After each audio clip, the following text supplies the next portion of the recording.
Dear students, ये video मैं आपके लिए स्पेशल लेकर आया हूँ और ये आपको काफ़ी हेल्प करेगी आपकी तैयारी करने में।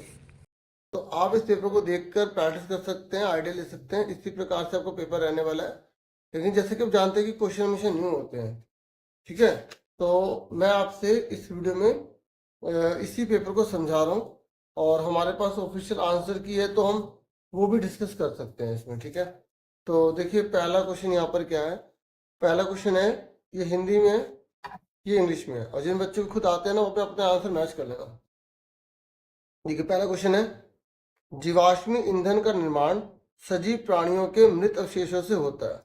ये कह रहा है, जो फॉसिल फ्यूल होते हैं ना, वो जो है वो पता है कैसे बनते हैं। वो कैसे बनते हैं, कह रहा है कि जो डेड रिमेन्स होते हैं ना, लिविंग ऑर्गेनिज्म, मतलब जैसे कोई जिंदा चीज मर जाती है तो उसके बाद ही फॉसिल फ्यूल बनते हैं। तो ट्रू है फॉल्स है? आपको पता ही है कि जो फॉसिल फ्यूल होते हैं वो जीव जब मर जाता है तो उसी से बनते, तो ट्रू है। क्या है? ट्रू। आप यहाँ पे देख भी सकते हैं, ठीक है। उसके बाद नेक्स्ट है, ये कह रहा है, ध्वनि निर्वात में सरलता से गमन कर सकती है। बताओ, सत्य है? सत्य है। देखो मैं आपको बता दूं, निर्वात का मतलब होता है वैक्यूम, और वैक्यूम में ना किसी भी प्रकार की कोई भी चीज जो है ना प्रेजेंट नहीं होती। तो जो साउंड होती है ना, साउंड वैक्यूम में ट्रेवल नहीं करती। आपने अपनी बुक में पढ़ा भी होगा, जिसमें एक बैल जो है लगा रखी होती है, और बैल की आवाज तभी तक आती है जब तक उसमें हवा होती है। जैसे उसमें से हवा निकल जाती है, उसके बाद बैल की आवाज आना बंद हो जाती है, जबकि बैल जो होता है वो अपना काम कर रही होती है। तो इसलिए ये क्या है? फोल्स है। क्या है? फोल्स है, ठीक है। तो प्रैक्टिस के तौर पर लेना। जैसे आप देखो, यहाँ पर लिखा है, wheat are the part of kharif crop. ये कह रहा है जो वीट है वो खरीफ का पार्ट होती है। और अभी मैंने जब आपको डीओ की तरफ से सैंपल पेपर आया था उसमें भी करवाया था, तो उसी में ऐसा क्वेश्चन रबी क्रॉप के रिगार्डिंग आ गया। तो क्वेश्चन इसके आसपास ही आएंगे, तो आप अच्छे से तैयारी और भी करना डीपली, ठीक है। इसी के आसपास की चीजों की तैयारी करना। अभी कह रहे क्या गेहूं खरीफ की फसल है? देखो भाई, गेहूं जो है वो तो सर्दी में बोई जाती है और अब तो कटने वाली है। तो जबकि बोल रहा है कि गेहूं खरीफ की, मतलब बारिश की है। नहीं, गलत है। तो ये क्या? फोल्स है। क्लियर हो गया। फिर ये कह रहा है, we can not survive without atmospheric pressure. ये कह रहा है एटमॉस्फेरिक प्रेशर के बिना हम सर्वाइव नहीं कर सकते। बिल्कुल ठीक कह रहा है। वायुमंडलीय दाब बहुत ज़्यादा जरूरी है, क्योंकि वो कई प्रकार की जो एनवायरमेंट, जो गैसेस वगैरह, जो टेम्परेचर, उसको मेंटेन करके रखता है। तो अगर ऐसा नहीं होगा तो लाइफ एक्सटेंशन नहीं बचेगी। इसलिए वायुमंडलीय दाब का होना बहुत ज़्यादा जरूरी है। फिर कह रहा है नेक्स्ट, ये नेक्स्ट कह रहा है, डैश का उपयोग रेलगाड़ी को चलाने के लिए इंजन में भाप बनाने के लिए होता है। तो हमें पता ही है कि भाई कोयले का प्रयोग ही होता है। जैसे अब यहाँ पर कोयला हमने बता दिया। जब हमने सैंपल पेपर देखा था तो वहां पे बोला गया था कि गाड़ी को चलाने के लिए कौन से ईंधन का प्रयोग किया जाता है जो सबसे कम पोल्यूशन फैलाता है, तो वहां पे सीएनजी आंसर था। तो कह रहा हूँ ना, ऐसे क्वेश्चन घुमा घुमा के देंगे। और अभी हमने एसएसटी में भी देखा था, जो पिछले साल के क्वेश्चन पेपर थे उसी के बेस पर कई क्वेश्चन दिए गए थे जो उसके आसपास थे, ठीक है। तो इसलिए पिछले साल के पेपर भी आपको जरूर करने चाहिए, और मिड टर्म का पेपर भी आप एक बार जरूर देख लेना, ठीक है। आपके पास अवेलेबल होगा, नहीं तो यूट्यूब पे अवेलेबल है। मिड टर्म में एससी स्टार्टर लिखना, चैनल का नाम, आपको वीडियो मिल जाएगी। फिर देखो नेक्स्ट, ठीक है, ध्वनि का संचरण गैस द्रव डैश में होता है। देखो ये बिल्कुल सही है कि जो साउंड होती है ना वो गैस में भी जा सकती है, लिक्विड में भी जा सकती है, और सॉलिड में भी जा सकती है, ठीक है। हिंदी में ठोस बोलते हैं। अब उसके नेक्स्ट है क्या, निषेचित अंडे को डैश भी कहा जाता है। जो अंडा निषेधित हो जाता है ना उसको हम क्या बोलते हैं? हम बोलते हैं अंड प्रजक, युग्मनज बोलते हैं। क्या बोलते हैं? युग्मनज। और उसको इंग्लिश में क्या बोलते हैं? जायगोट बोला जाता है। क्या बोला जाता है? जायगोट, ठीक है। जायगोट और युग्मनज याद रखना। फिर ये कह रहा है, in ploughing dash are used to save labour and time. बताओ, जब हम जुताई करते हैं ना, ठीक है, यहाँ पे जुताई था, ठीक है, जब हम जुताई करते हैं तो किसका प्रयोग किया जाता है? जैसे श्रम और समय दोनों बचे तो कल्टीवेटर यूज करेंगे मॉडर्न जमाने में, है ना। ये कह रहा है, किन्वन की परिभाषा दीजिए। देखो जो बॉक्सेस में लिखे हुए ना वो भी क्वेश्चन इन्होंने दे दिए। ये कह रहा है आपको फर्मेंटेशन के बारे में बताना है, ठीक है। तो देखो, फर्मेंटेशन का मतलब क्या होता है? फर्मेंटेशन का मतलब होता है, जैसे आपने पढ़ा होगा ना आपकी बुक में ही, कि शुगर को अल्कोहल में जब बदलते हैं यीस्ट से तो उसे फर्मेंटेशन कहते हैं। मतलब क्या है कहने का मतलब है, जैसे इंग्लिश में तो यहाँ पर मेंशन है conversion of sugar into alcohol by yeast, है ना। लेकिन हिंदी में अगर आपको मैं बता दूं कि किण्वन किसे कहते हैं, तो ये लिखा हुआ है, चीनी को अल्कोहल में परिवर्तित करने की प्रक्रिया को किण्वन कहते हैं, ठीक है। फिर ये कह रहा है, दो धातुओं के नाम बताओ जो विद्युत के चालक हैं। मतलब कह रहे name the two matters which conduct electricity, मतलब किस में से बिजली जाती है। तो आप बता दो कि आयरन में से जाती है बिजली, ठीक है, कॉपर में से जाती है ना। अगर आपसे पूछ रहे हैं कि इंसुलेटर बताओ, अगर आपसे पूछे कि कुचालक बताओ जिसमें तो बिजली नहीं जाती, तो आप वुड बता सकते हो, ठीक है ना।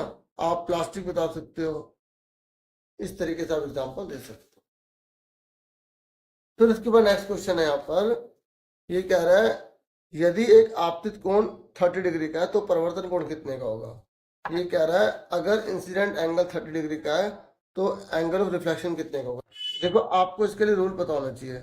ये लाइन जो आ रही होती है ना, इसे इंसिडेंट रे कहते हैं, पहले इंग्लिश में सुन लो, इसे इंसिडेंट कहते हैं। ये जब यहाँ से टकरा के वापस जाएगी, ये रेगुलर है, ठीक है, मतलब प्लेन है।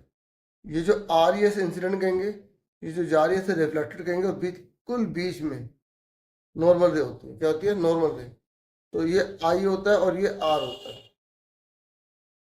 ठीक है, ये आई होता है और ये आर होता है, तो एंगल आई हमेशा आर के बराबर होगा, ठीक है। याद रखना अगर ये 30 डिग्री है तो ये 30 डिग्री होगा। यहाँ पर ये पूछ रहा है कि अगर इंसिडेंट एंगल 30 का है तो रिफ्लेक्टेड एंगल कितने होगा? 30 का होगा। अब हिंदी में समझो, देखो परिवर्तन का नियम होता है डियर, जो लाइन आ रही होती है उसे आपतित किरण कहते हैं, जो लाइन जा रही होती है उसे परावर्तित किरण कहते हैं, और बिल्कुल बीच में जो जा रही होती है उसे अभिलंब कहते हैं।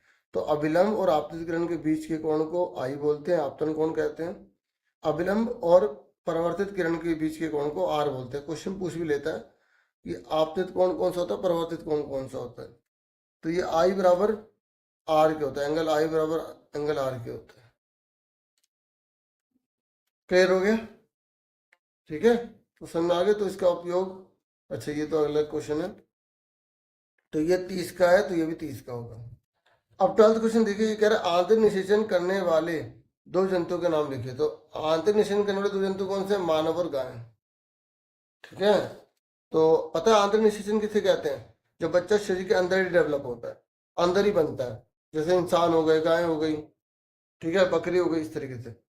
तो और जो बच्चे मतलब पहले बाहर निकलता है उसके बाद वो डेवलप होता है ना, तो होता है वो बाह्य निषेचन, जिसमें जैसे अंडा देते हैं जो पक्षी, उसके हिसाब से। तो यहाँ इंटरनल पूछा था, हमसे एक्सटर्नल नहीं पूछा। तो इंटरनल में आप मनुष्य, गाय, आप कोई भी एग्जाम्पल दे सकते हो। यहाँ देख लेते हैं कौन सा दे रखा है, यहाँ पे हॉर्स और लायन लिखा है, कोई भी लिख सकते हैं, कोई भी लिख सकते हैं, ठीक है ना। उसके बाद नेक्स्ट है, ये कह रहा है कोयला गैस किस प्रकार प्राप्त होती है, इसका उपयोग बताइए। तो देखो मैं इंग्लिश में पढ़ रहा हूँ, हिंदी वाले सुन लेना, हिंदी में बताऊंगा मैं ना। आप अपनी लैंग्वेज बना बना के लिख देना, क्योंकि सेम तो आते नहीं है, कुछ आगे तो हेल्प मिल जाएगी, है ना। तो देखो ये कह रहा है कोयला जो गैस होती है ना, जब हम जब हम क्या करते हैं, कोयले को कोक में बदलते हैं ना, उसका प्रोसेस करते हैं, तब जो गैस निकलती है वो कोयल गैस होती है, कोयला गैस होती है। और इसका प्रयोग ईंधन के रूप में किया जाता है, फैक्ट्री में यूज किया जाता है, ठीक है। और बना बना के लिख देना कहाँ कहाँ यूज होता है। फिर उसके बाद नेक्स्ट है, ये कह रहा है चार ऐसे पदार्थों के नाम बताइए जो कोलतार से बनाए जाते हैं। ये कह रहा है आपको चार प्रोडक्ट बताइए जिस विच आर प्रोड्यूस फ्रॉम कोलतार। तो देखो कोलतार से हम क्या क्या बना सकते हैं, आप अपने बना बना के बोल सकते हो। खुद सोचो कोलतार का प्रयोग कहाँ का होता होगा? पेंट में यूज होता होगा, किसी को बाल काले करवाने हैं, यानी कि सिंथेटिक डाई करवानी है, या प्लास्टिक बनवाना है, या परफ्यूम बनाना है, ड्रग्स बनाना है, तो वहाँ पे यूज कर सकते हैं। देखो कितना डीपली क्वेश्चन दिया था, ठीक है ना। वैसे जनरल नॉलेज के बेस पर था, लेकिन फिर भी। ये कह रहा है श्रव्य और अश्रव्य ध्वनियों में क्या अंतर होता है, या उसे किसे कहते हैं। देखो इंग्लिश में ऑडिबल और इनऑडिबल है। पता ऑडिबल किसे कहते हैं? जिसे हम सुन सकते हैं। तो हम पता कितना सुन सकते हैं? 20 हर्ट्ज से 20 किलो हर्ट्ज तक, याद रखना, 20 हर्ट्ज से 20 किलो हर्ट्ज तक हम सुन सकते हैं। और इनऑडिबल किसे कहते हैं? जो 20 हर्ट्ज से कम होता है, ठीक है। यहाँ पर लिखा है, देखो पढ़ लो आप इसे। देखो ऑडिबल साउंड वो होती है जिसे इंसान सुन सकता है, इनऑडिबल वो होती है जिसे इंसान सुन नहीं सकता। बस इन्होंने इतना लिख के काम खत्म कर दिया। हिंदी में सिंपल इन्होंने ये लिख दिया कि श्रव्य ध्वनि वो होती है जो मनुष्य सुन सकता है, और श्रव्य ध्वनि वो होती है जो मनुष्य सुन नहीं सकता। फिर कह रहे क्या विद्युत लेपन हमारे लिए उपयोगी है, स्पष्ट कीजिए। देखो यहाँ पर जो क्वेश्चन आए हैं वहां पर वो fill in the blank data matching में आ सकते हैं, तो प्रैक्टिस के लिए जरूर पढ़ो, सुनो। ये कह रहा है क्या इलेक्ट्रोप्लेटिंग जो है यूजफुल है? आप बोलोगे बहुत ज्यादा यूजफुल है, क्योंकि इससे जो प्रोडक्ट होते हैं या जो मेटल होते हैं वो सेफ रह सकते हैं, इम्प्रूव हो सकते हैं, और उनकी लाइफ लॉन्ग यूज किए जा सकते हैं या लंबा चल सकते हैं। बना बना के लिख देना, समझ में आ गया। इलेक्ट्रोप्लेटिन की लेयर चढ़ा देते हैं जैसे क्रोमियम की लेयर चढ़ा दी जाती है, जिंक की लेयर चढ़ा दी जाती है, इस तरीके से। ये कह रहा है अगर ये नहीं करना तो ये करो। ये कह रहा है क्या शुद्ध जल विद्युत का संचालन करता है, बोलोगे नहीं करता। डस प्योर वाटर कंडक्ट इलेक्ट्रिसिटी, आप बोलोगे नहीं, क्योंकि उसके अंदर आयन जो होते हैं ना वो प्रेजेंट नहीं होते, इसलिए वो करंट को फ्लो नहीं करता। फिर नेक्स्ट है व्हाट आर ओविपरस एनिमल। देखो यहाँ पर इन्होंने इंटरनल लिख दिया था और यहाँ पे इन्होंने ओविपरस लिख दिया। तो बताओ ओविपरस कौन होते हैं, जो अंडे देते हैं, और विविपरस कौन होते हैं, जो बच्चे देते हैं। ठीक है, ये आपको याद रखना है। ठीक है, और जब बच्चे अंदर शरीर के वो होते हैं तो उसे इंटरनल फर्टिलाइजेशन कहेंगे। जब बच्चे शरीर के अंदर नहीं होते, बाहर आकर होते हैं, ठीक है, तो जैसे अंडे में से निकलता है तो उसे हमको बोलेंगे एक्सटर्नल फर्टिलाइजेशन। ठीक है, उसके बाद ये कह रहा है अलैंगिक जनन किसे कहते हैं। ये कह रहा है असेक्सुअल रिप्रोडक्शन किसे कहते हैं, जिसमें मतलब एक सिंगल पेरेंट अपनी डॉटर सेल को रिप्रोड्यूस करता है। मतलब जब एकल जो जीव होता है वो अपनी संतति खुद उत्पन्न करता है, उसे दूसरे की मदद नहीं चाहिए होती। ठीक है, देखो एक ऐसा रिप्रोडक्शन जिसमें जो नए बच्चे पैदा होते हैं ना, वो सिंगल पेरेंट अपने आप ही खुद बच्चे पैदा करता रहता है, तो उसे हम क्या बोलते हैं, असेक्सुअल रिप्रोडक्शन बोलते हैं, अलैंगिक जनन कहते हैं। इसका एग्जाम्पल याद रख लो, अमीबा होता है, ठीक है, पैरामीशियम होता है, ठीक है, बहुत सारे इसके एग्जाम्पल हैं। आपने पढ़ा होगा, हाइड्रा भी पढ़ा होगा आपने वेजिटेशन प्रोपेगेशन के अंदर, वो तो चलो जरा डीपली हो गया, उससे रहने दो। ठीक है, अभी इधर सुनो। ये कह रहा है लैंगिक जनन करने वाले 4 जीवों के नाम बताओ। मतलब जो 2 जने मिलके अगर बच्चे की उत्पत्ति कर रहे हैं तो उससे हम क्या बोलेंगे, सेक्सुअल रिप्रोडक्शन बोलेंगे। ये कह रहा है 4 जीव बताओ जो 2 जने मिलकर किसी जीव या किसी संतति को पैदा कर रहे हैं। तो आप बता दो, प्लांट्स है, एनिमल है। अच्छा, ये कह रहा है कि प्लांट और एनिमल के नेम बता दो, क्योंकि ऐसे तो प्लांट एनिमल 2 ही हो गए पार्ट, क्योंकि इसने तो 4 नाम पूछे हैं ना। तो आप ये जैसे बच्चे ने लिखा है मानव, कुत्ता, गाय, हाथी, घोड़ा, बैल, ठीक है, इस तरीके से। ठीक है, देख लो पेपर कैसा है और क्या आसान था, मुश्किल था, आप देखो। ये कह रहा है संपर्क बल के उदाहरण से परिभाषा दीजिए। देखो इंग्लिश में बोल रहा है कॉन्टैक्ट फोर्स का एग्जांपल दीजिए और डिफाइन दीजिए। कॉन्टैक्ट फोर्स किसे कहते हैं, जब फोर्स जो है ना जिस पर लगाया जा रहा है उससे कॉन्टैक्ट में होता है, मतलब उसे छू रहा होता है। Any force that occurs as a result of 2 object making contact with each other is a contact force. जैसे muscular force, fractional force, frictional force लिखना था। ठीक है, मतलब आपको मैं हिंदी में बता दूं कि संपर्क बल किसे कहते हैं, जब किसी वस्तु पर बल लगाया जाता है और वो वस्तु जिस पर बल लगाया जा रहा है वो संपर्क में होती है, तो उस पर जो बल लग रहा है वो संपर्क बल कहलाता है। इस पर उदाहरण दे सकते हो आप पेशीय बल, क्योंकि जैसे मैं इस हाथ पर ताकत लगा के उसे उधर कर रहा हूँ तो मुझे अपनी पेशी लगानी पड़ रही है। और जो घर्षण बल होता है, क्योंकि जब 2 वस्तु एक दूसरे के संपर्क में आते हैं उसे घर्षण बल कहते हैं। ठीक है, तो जैसे आपकी चप्पल जो है घिस जाती है ना, वो घर्षण बल की वजह से घिस जाती है। ठीक है, आप सोचोगे कि चलने से झुक जाती है। ठीक है, चलो, मजाक था, मतलब ऐसे होता है मेरा मजाक। तो सीएनजी का पूर्ण वाक्य बताइए। बताइए सीएनजी की फुल फॉर्म क्या होती है, कॉम्प्रेस नेचुरल गैस होती है। ठीक है ना, और ये कह रहा है सीएनजी के फायदे बताइए। आप बना बना के लिख दो कि भाई सीएनजी के फायदे, प्रदूषण नहीं फैलाती है, ठीक है, इजीली अवेलेबल होती है, डायरेक्टली यूज़ की जा सकती है, और हमारी एनर्जी को सेव कर देती है, जो दूसरे पोल्यूशन फैलाने वाले उसको बचा दे, उसको यूज़ नहीं करना पड़ता। बना बना के जो आपको पता लगे उसके बारे में लिखते चले जाओ, लिखना जरूरी है। ठीक है, अब आगे देखो नेक्स्ट क्या है। ये कह रहा है पेट्रोलियम प्रकृति में कैसे बना। तो आप ये बना बना के लिख सकते हो ना कि how was petroleum made in nature. तो आप बता दो कि मतलब मिलियंस ईयर एगो जो सी के अंदर जो ऑर्गेनिज्म थे ना वो क्या हो गए, मतलब बहुत ज़्यादा जमीन के अंदर ही शटर डाउन हो गए और कवर्ड हो गए सैंड और क्ले मिट्टी वगैरह से। तो जिसकी वजह से हाई प्रेशर पड़ा और जिसकी वजह से वहाँ पे एयर वगैरह नहीं पहुँच पाई, तो वो कन्वर्ट हो गए पेट्रोलियम और नेचुरल गैस में। ठीक है, इस तरीके से बना बना के आप बोल सकते हो। फिर ये कह रहा है 2 प्रोडक्ट बताओ जो हमें पेट्रोलियम से मिलते हैं। आपकी बुक में टेबल ही बनी हुई है तो उसी में से आप बता सकते हो, जैसे डीजल है, पेट्रोल है, और भी बहुत सारी चीज़ें हैं। तो आपको वो टेबल अच्छे से करनी है। मुझे लगता है इस बार वो टेबल में से काफ़ी क्वेश्चन दे सकते हैं, ये पूरी टेबल ही पूछ सकते हैं। ये कह रहा है मनुष्य ध्वनि कैसे उत्पन्न करता है, how do human produce sound. तो आप बता दोगे कि उसके अंदर ना वॉइस बॉक्स होता है, जिसे लाइनेक्स कहते हैं, हमारे गले में है ना, तो वॉइस बॉक्स है, लाइनेक्स है। तो उसका जो अपर पार्ट होता है ना, उसमें विंड पाइप होता है। जब ये दो वोकल कॉर्ड होते हैं ना, स्टैच होते हैं ना, स्टैच होते फैलते हैं या एक तरह से पास में आते हैं, तो फिर क्या होता है, उसमें फोर्स अप्लाई होता है। क्या होता है? Force apply. ठीक है, जिसकी वजह से क्या होता है कि वो वाइब्रेट होते हैं और फिर साउंड प्रोड्यूस करने लग जाते हैं, क्योंकि वाइब्रेशन से ही साउंड प्रोड्यूस होती है। आप बना बना के आप लिख देना, बाकी आप ये पढ़ सकते हैं, मैंने शॉर्ट में आपको बता दिया है। अच्छा, अगर ये नहीं करना तो आप और आसान कर सकते हो। What are the major cause of noise pollution, कि देखो कितना आसान है कि ध्वनि प्रदूषण के मुख्य कारक क्या है, मतलब ध्वनि जो कैसे कैसे प्रदूषण फैलाती है, आप बता दो कि भाई गाड़ियों की आवाज़ से फैलाती है, कोई बम पटाखे बच्चे जला रहे हैं तो उससे ध्वनि प्रदूषण होता है, लाउड स्पीकर किसी ने लगा रखा है उससे ध्वनि प्रदूषण होता है, मशीन का कोई इस्तेमाल कर रहा है तो उससे ध्वनि प्रदूषण होता है। फिर ये कह रहा है समतल दर्पण के बनने पर वाले तीन प्रतिबिंब के गुण बताओ। देखो ये एग्जाम में बहुत इंपॉर्टेंट क्वेश्चन है। अगर प्लेन मिरर का नहीं आया तो कॉनकेव का आ जाएगा, कॉनकेव का नहीं तो कॉन्वेक्स का आ जाएगा, तीनों आप अच्छे से कर लो। देखो प्लेन मिरर को आपको पता होना चाहिए, आपकी जो इमेज है ना राइट की लेफ्ट बनती है। जैसे अगर आप यहाँ पे राइट हैंड कर रहे हो तो इसमें लेफ्ट हैंड ऊपर होगा, हाँ है ना, इसमें सेम साइज होता है भाई, जितना आप यहाँ पे खड़े होगे उतनी आपको यहाँ पे दिखाई देगा, हाँ है ना। और जो इमेज बनती है वो बिहाइंड द मिरर बनती है, तो अब ये याद रख लो। एक तो इमेज इरेक्ट होती है, दूसरा सेम साइज होता है, तीसरा वर्चुअल होता है। मैं आपको हिंदी में यहाँ पे लिख के दे देता हूँ कि जो समतल दर्पण होता है उसमें जो इमेज है कैसे बनती है। पहला आभासी और सीधा, आभासी और सीधा।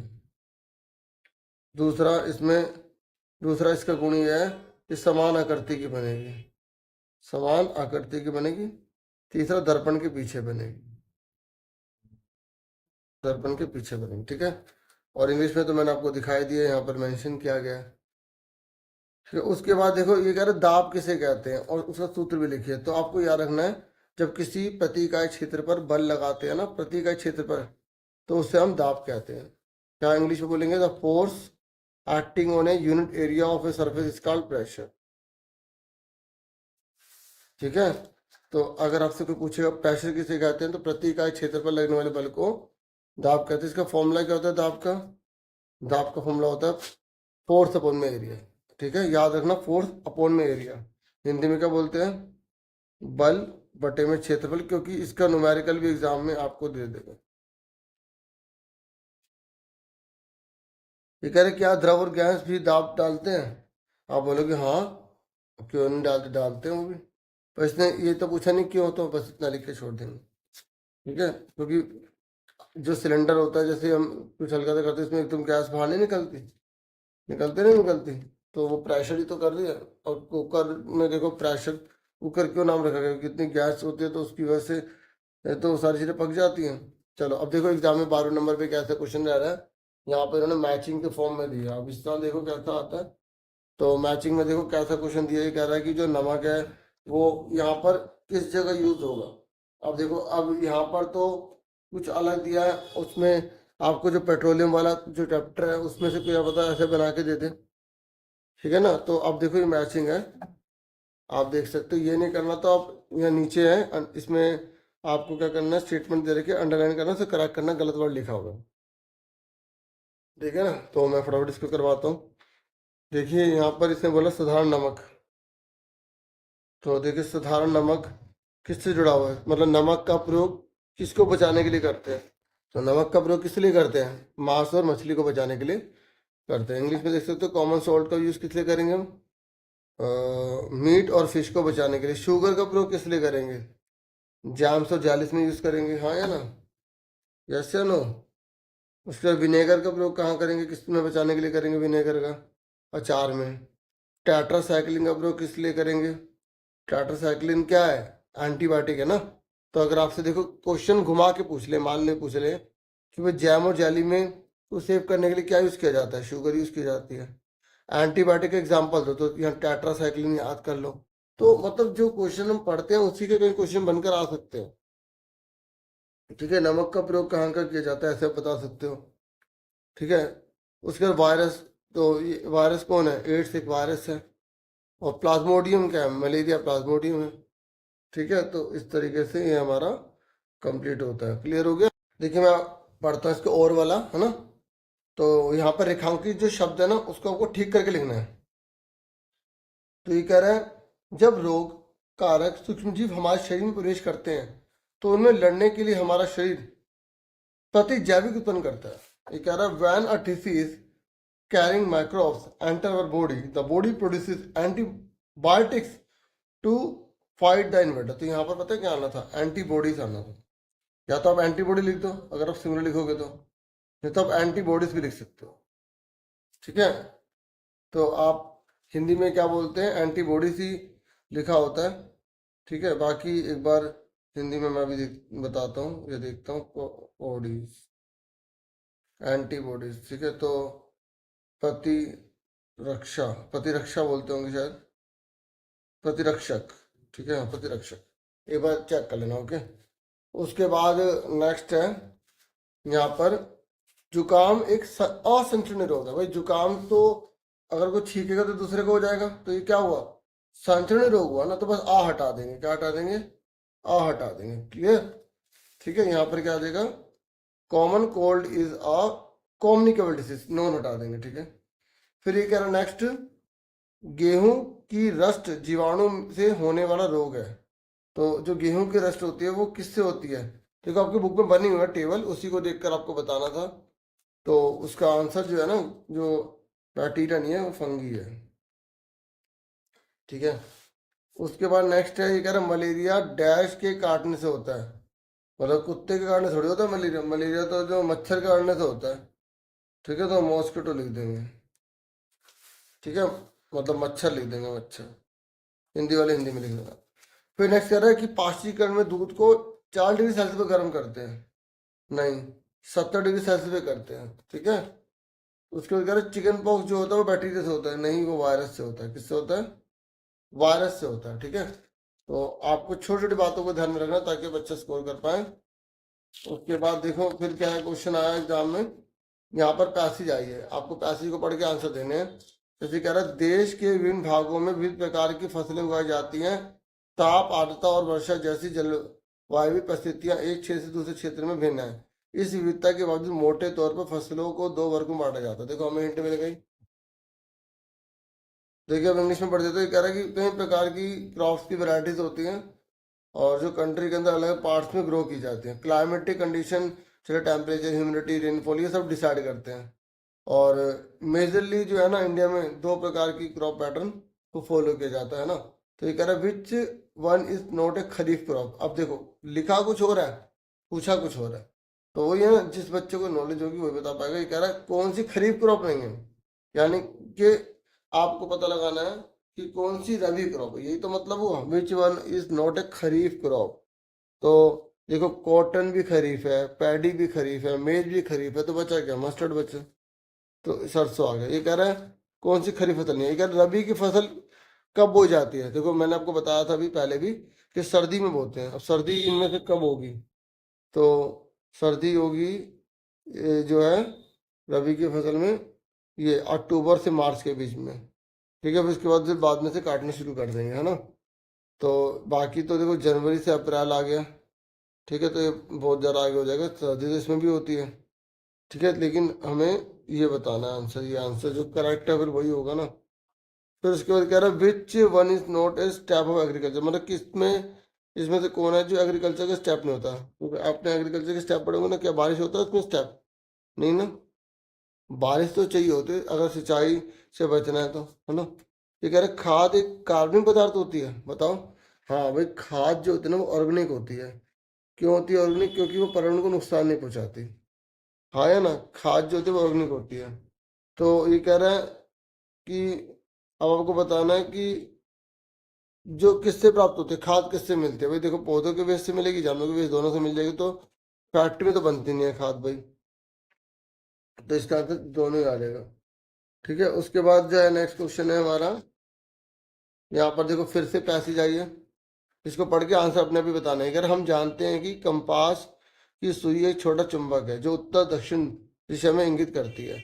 जब हम इसे किसी बंद विद्युत परिपथ के करीब लाते हैं तो ये सुई जो होती है क्या हो जाती है, थोड़ा सा ना मतलब विक्षेपित हो जाती है, ऐसे हट जाती है इसी तरीके से। ये कह रहा है we know that the needle of compass is a tiny magnet which points in north south direction when we bring this to working closed circuit the needle gets deflected due to magnetic effects of electric current। तो आपको बताना कि which equipment use magnetic effect of electric current। तो आपको बताना कौन सा equipment है जिसका यूज किया जाता है मैग्नेटिक इफेक्ट के लिए। तो आपके पास चार ऑप्शन है। तो देखो सिंपल सी बात है, इसने बोला मैग्नेटिक इफेक्ट के लिए कौन सा यूज किया जाता है, तो कौन सा इसमें से इलेक्ट्रिक मोटर। ठीक है, ये कह रहा है कौन सा उपकरण विद्युत धारा के चुंबकीय प्रभाव का उपयोग करता है, तो कौन सा विद्युत मोटर प्रयोग करती है। फिर ये कह रहा है फ्यूज तार क्या होती है। फ्यूज तार, जो फ्यूज तार नहीं होती, जैसे करंट अचानक आ जाती है खुद पिघल जाती है। तो क्यों पिघलती है, क्योंकि इसका टेम्परेचर दूसरे से कम होता है ना, अगर एक लिमिट से ज़्यादा आएगा तो ये खुद पिघल जाएगी ताकि आगे करंट जाए ना। तो ये क्या निम्न गलनांक की, ठीक है, तो लो मेल्टिंग पॉइंट होता है। क्योंकि एमसीक्यू भी बहुत क्वेश्चन आए, ये सेफ्टी डिवाइस होती है। तो इसकी मिनिएचर सर्किट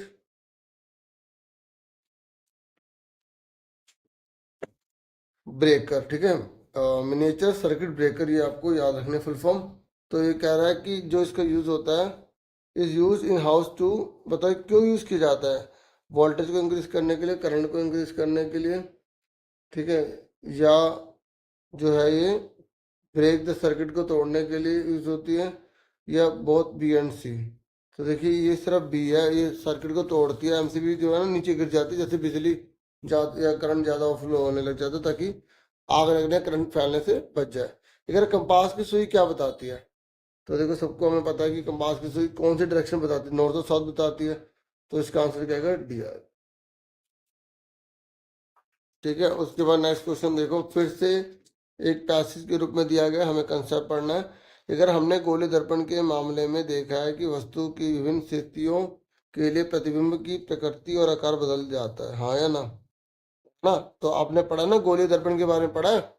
मैं आपको बता दूं, जैसे गोले दर्पण के बारे में देखो, एक ये वाला होता है जिसके बाहर रंग होता है, इसको हम बोलते हैं कॉनकेव, ठीक है, और एक होता है जिसके अंदर रंग होता है, इसको बोला जाता है कॉन्वेक्स, ठीक है, इसको बोला जाता है अवतल, इसको बोला जाता है उत्तल, ठीक है। कॉनकेव ये क्या है, मिरर, ये क्या है, कॉन्वेक्स मिरर, ठीक है। हमने ये लाइन ड्रॉ कर दी, इस वाले को बोलेंगे पी, इस वाले को एफ, इस वाले को सी बोलेंगे, ठीक है। ये फोकस होता है, ये सेंटर ऑफ कर्वेचर होता है, इसको पी बोला जाता है, बिल्कुल बीच में से जाएगी ये जो लाइन जा रही है ना, इसे प्रिंसिपल एक्सिस बोलते हैं। ये एफ होता है, ये सी होता है, ठीक है। अब आपके कोर्स में इतने ज़्यादा डीपली तो नहीं है, लेकिन मेन मैंने आपको इन्होंने बता दिया। तो आपको पता होना चाहिए कि जो कॉनकेव होता है ना, इसकी इमेज कैसे बनेगी, रियल एंड इन्वर्टेड बनेगी, रियल एंड इन्वर्टेड, ठीक है। पांच सिचुएशन ऐसी होती है जहाँ रियल एंड इन्वर्टेड बनता है। एक सिचुएशन में ऐसा होता है जब वर्चुअल एंड इरेक्ट बन जाती है। हिंदी में इमेज कैसे बनेगी, यहाँ पर बता दूं, वास्तविक और उल्टा बनता है मैक्सिमम, मतलब, ठीक है, वास्तविक और उल्टी इमेज बनती है इसकी। और जबकि कॉन्वेक्स में क्या है, चाहे कोई भी फिगर आ जाए, इसमें यही है, इसमें और कुछ होता ही नहीं, वर्चुअल एंड इरेक्ट ही होती है, मतलब इसमें हमेशा आभासी और सीधा ही पाया जाता है, ठीक है। बस ये है कि अगर आपसे पूछेगा ना इसका यूज़ क्या होता है, जैसे डॉक्टर होता है, वो दांत चेक कर रहा है तो उसका यूज़ किया जाता है, बड़ा दिखा देता है ना। जो स्ट्रीट लाइट वगैरह लगी होती है वो कॉनकेव लगाया जाता है ताकि लाइट फैल जाए। और ये जो कॉन्वेक्स होता है ना, तो जैसे अगर आपने कभी कार वगैरह देखी हो, तो उसके साइड में ऐसे मिरर लगे होते हैं, जैसे रियर व्यू कहते हैं, तो वो पीछे बड़ी बड़ी गाड़ी जो होती है उसको छोटी छोटी करके दिखा देता है। तो यहाँ पर इसका कॉन्वेक्स का, उत्तल का यूज़ होता है, ठीक है। तो यहाँ पर एक पूछ रहा है कि कह रहे which of the following only forms virtual image. तो मैंने आपको बताया ना, जो कॉनकेव होता है ना, कॉनकेव उसमें रियल भी बन जाती है और वर्चुअल भी बन जाती है, बन तो जाती है ना, क्योंकि एक बार ही बनती है, भले बनती तो है, ठीक है, एक बार ही बनती है लेकिन बनती जरूर है, आभासी और सीधा। जबकि कॉन्वेक्स में क्या होता है, केवल आभासी और सीधा ही होता है, और कोई इमेज इसमें बनती नहीं है, हाँ या ना। तो इसका आंसर यहाँ पर क्या आएगा कि किस में केवल वर्चुअल इमेज ही बनती है, तो वो उत्तल दर्पण आ जाएगा। ये कह रहा है वाहनों में पीछे देखने हेतु किस दर्पण का प्रयोग किया जाता है? तो उत्तल का प्रयोग किया जाता है, क्योंकि वो हम और किसी का क्यों यूज करेंगे, क्योंकि उत्तल ही है जो चीज को छोटा कर देगा। ये कह रहा है जो डॉक्टर होते हैं ना, वो किसका प्रयोग करते हैं? तो देखो मैं तो एग्जाम्पल ऐसे दे रहा था, तो यहाँ पे इन्होंने वही एग्जाम्पल लिख दिया, तो ये कॉनकेव हो जाएगा। ठीक है, फिर एक रियल इमेज जो होती है वो कैसे ऑब्टेन करते हैं रियल इमेज? तो देखो आप यहीं देख लो, रियल इमेज कहाँ आएगी? कॉनकेव में रियल इमेज आती है, और जबकि इसमें कोई रियल इमेज होती नहीं है। ठीक है, और एक और मिरर होता है प्लेन मिरर, जिसके बारे में आपको ऑलरेडी अभी पहले बता चुका हूँ। समतल दर्पण जिसमें आप अपनी शक्ल देखते हैं, ठीक है, जिसमें सेम साइज होता है, समतल दर्पण बोलते हैं। ठीक है ना, तो देखो ये दोनों के दोनों मिरर का नाम होता है स्फेरिकल मिरर। क्या होता है? स्फेरिकल, क्योंकि थोड़े मुड़े हुए हैं ना, तो इसलिए गोलीय दर्पण कहते हैं इनको। क्या कहते हैं? गोलीय दर्पण। तो ये आपको अच्छे से डीपली पता होनी चाहिए बातें, तभी आप अच्छे से स्कोर कर पाओगे। ठीक, तो देखो अब क्वेश्चन पढ़ देता हूँ। ये कह रहा है रियल इमेज कहाँ बनती है? तो रियल इमेज जो है कॉनकेव मिरर में बनती है, कॉन्वेक्स लेंस में बनती है। ठीक है, देखो मैं आपको बता दूं, एक बात बता दूं, बहुत बड़ी बात। जो मैंने बातें आपको कॉनकेव मिरर के बारे में बताई है ना, कि इसमें रियल एंड इन्वर्टेड होता है, इसमें वर्चुअल इरेक्ट भी होता है, और जो मैंने बात आपको कॉन्वेक्स मिरर की बताई है कि इसमें केवल वर्चुअल इरेक्ट होता है, अगर मैं लेंस की बात करूंगा ना, तो जो गुण कॉन्वेक्स मिरर के होते हैं ना, वही गुण कॉनकेव लेंस के होते हैं, ये याद रखना। ऐसी जो क्वालिटीज कॉनकेव मिरर की होती है ना, वही क्वालिटी कॉन्वेक्स लेंस की होती है। तो इसने यहाँ पर यही तो बोला है कि भाई जो रियल इमेज बनेगी वो किसमें बनेगी? कॉनकेव मिरर में, कॉन्वेक्स लेंस में, या कॉन्वेक्स मिरर में? तो दोनों में होती है, क्योंकि कॉनकेव मिरर का उल्टा, मतलब मिरर को हटा के लेंस करेंगे तो कॉन्वेक्स करेंगे तो दोनों सेम रहेंगे। ठीक है, ये याद रखना, क्योंकि दो कॉनकेव को मिरर को मिलाकर ही कॉन्वेक्स लेंस बनता है, इसलिए दोनों में सेम बात पाई जाती है। ठीक है, तो इतना ये पेपर था, और आंसर तो मैंने आपसे डिस्कस कर ही दिए थे। ठीक है, वही आंसर सारे हैं जो मैंने आपको समझाया, तो इस तरीके से पूरा पेपर भी समझा दिया, और उम्मीद करता हूँ वीडियो आपके लिए हेल्पफुल होगी। Thank you for watching and listening carefully. Take care dear students. Video को लाइक, चैनल को सब्सक्राइब कर देना, और मैं वीडियोस आपके लिए लेकर आऊँगा। Take care.